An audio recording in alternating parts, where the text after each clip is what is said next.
I hope you're having a great Monday. I wanted to shoot this quick video to go over this new COVID-19 addendum that the state of Texas just rolled out with. This is something that is not mandatory, however, could be very useful when writing up a new contract or even for contracts that are currently under contract, just to protect the really kind of protect both parties and especially the buyers involved. So let's go over it really quick.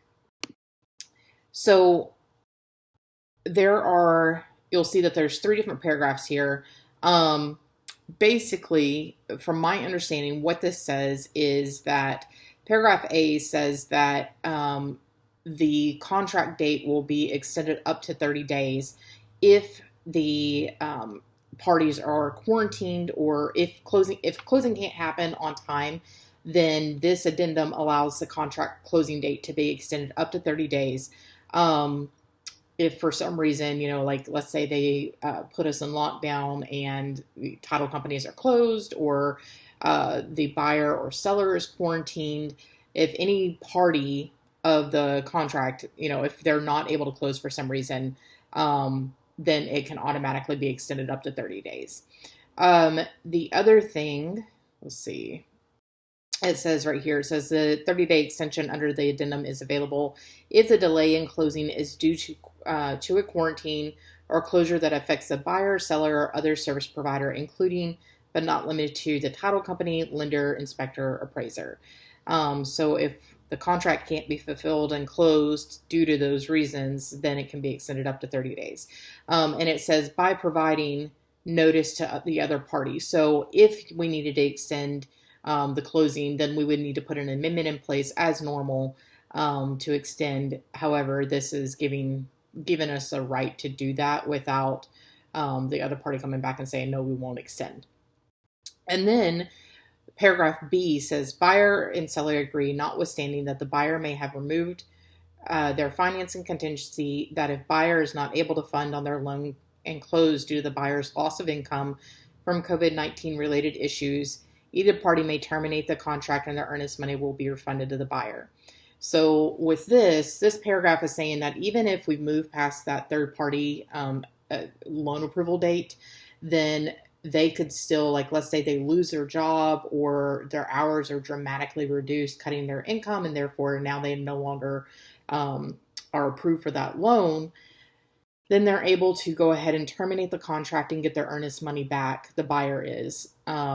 So that protects the buyer. So when you're writing a new contract, this is going to be a really important addendum, I think, to go ahead and, if you're writing, if you represent the buyer, to go ahead and put that in place to go with the executed contract, just to protect them, because this virus is something we've never encountered before. All of this is new to us. So, and we can't predict the future. So we don't know what's going to happen, what it's going to be like in the next 30, 60 days, praying that, all this passes. Yet people could lose their jobs, and praying that doesn't happen. However, it's better to have the buyer protected if you're representing the buyer. And then the very last paragraph of this says, the parties will exercise best efforts to utilize remote services to perform obligations under the contract that otherwise cannot be performed in person due to voluntary or mandatory COVID-19 virus quarantines and closures. So each party still has to do what they are supposed to per the contract to make the best effort to make sure they're able to close. Some title companies are paying for mobile notaries to go to the buyer or seller. I know there's also this electronic notary that some title companies are utilizing. There are certain requirements to be able to use that, such as some of them have to be only can be sellers or cash transactions. The lenders also have to approve these electronic notaries. Double check with your title companies and find out what their protocol is.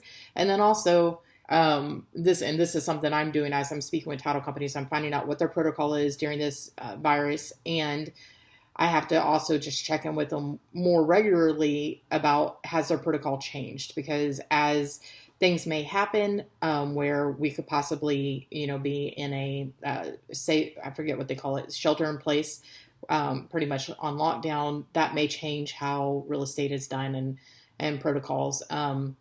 We'll just see as time goes on.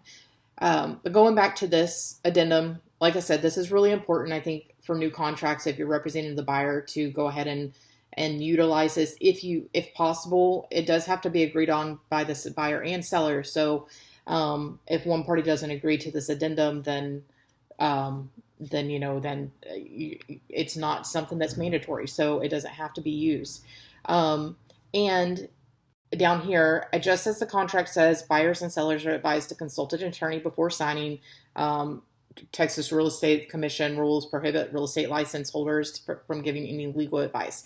So, just as I was saying, this is how I interpret this form.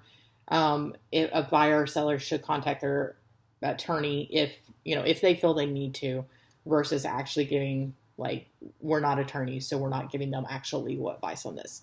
But that is the basis of this addendum. Shoot me a text or email. Let me know if you have any questions.